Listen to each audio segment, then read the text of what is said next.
And so we're going to be moving on to key number 2. So this key is essential to unlocking old beliefs, releasing negative assumptions, and moving beyond limiting patterns so you can actually create a relationship that's based on who you are today, not what your history taught you to be. So key number 2 is let go of the old story and be the mirror of truth for how lovable you are. And I just want to say a note about your handouts. First thought, best thought, go back and fill it in. I'm moving through this just so we can get through. There's a lot of rich material here. If you need to go back and fill it out, great, do that. So key number 2, let go of the old story and be the mirror of truth for how lovable you truly are.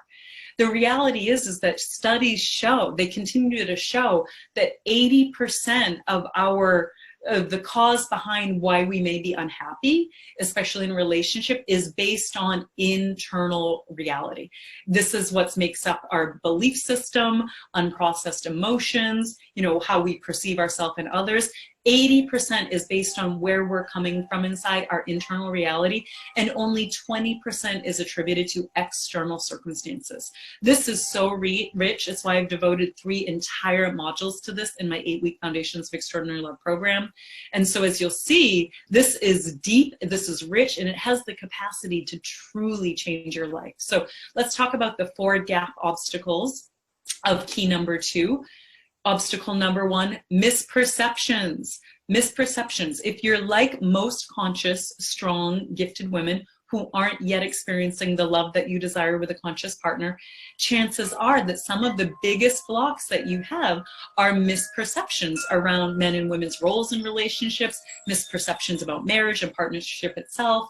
And if you've ever found yourself saying that, all the good men are taken, or there are no more good men, or if you felt somehow unworthy of love, or found yourself assuming that you have to either choose between career or your personal development path and having a great relationship, these are all indicators that misperceptions are standing in the way of the love that you deserve.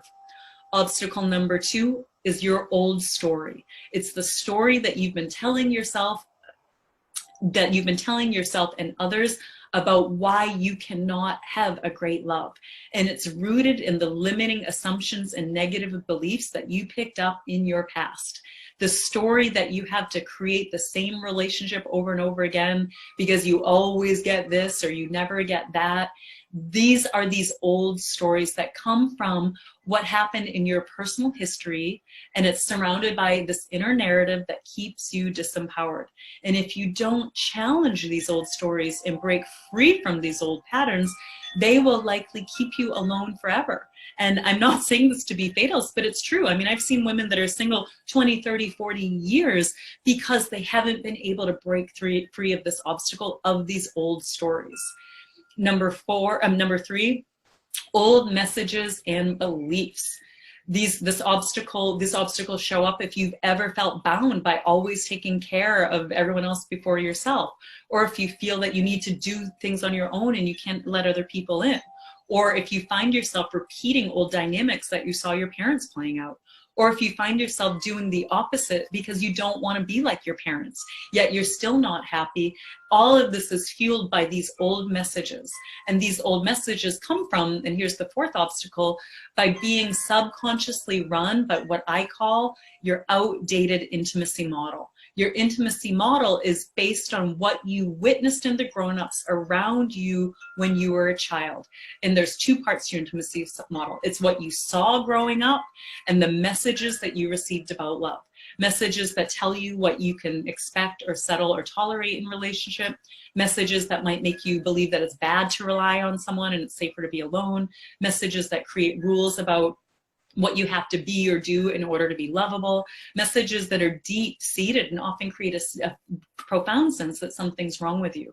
Now, these beliefs and old messages may feel true, but they are the #1 barrier to being able to create the love that you desire. So in other words, if you have not created the love that if you've not created what you want in the area of love, chances are these messages and beliefs are the biggest block to attracting and creating the intimacy that you deserve.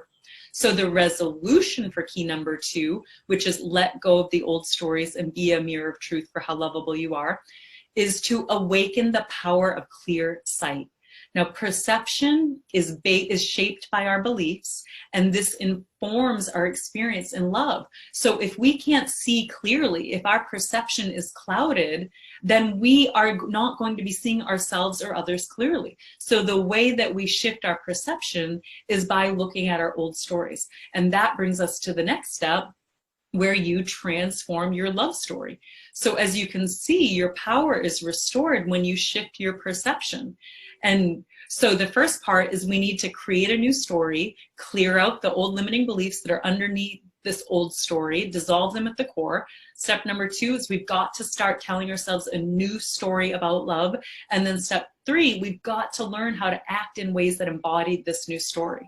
This allows us to connect the dots between what we saw growing up, to connecting the dots from what we saw growing up and how it's playing out in your comfort zone, in your current reality.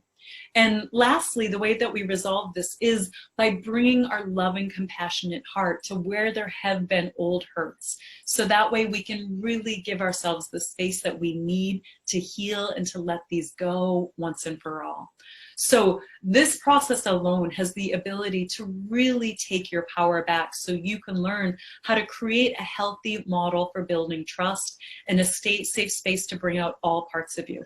And as I said, I've devoted 3 full modules in Foundations of Extraordinary Love to go through this, because it's a game changer in terms of increasing your awareness of how you've either been unconsciously replicating or rebelling against what was modeled for you. And your relationship challenges today are a reflection of this unconscious dynamic.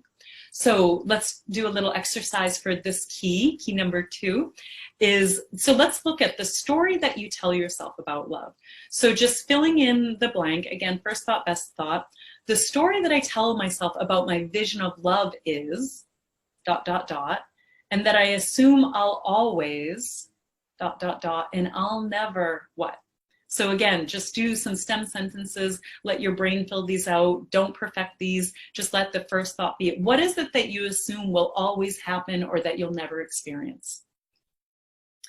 So just taking a moment to write that down. What is the story that I tell myself that says, is it that I'm not good enough, I have too many children, I'm too old, it's too late for me, I can't rely on men, I'll always be alone, I'll always draw in men that are emotionally unhealthy? Like, what is the story that you tell yourself? And in that, what are you assuming? That you'll always experience what, or that you'll never get to have what?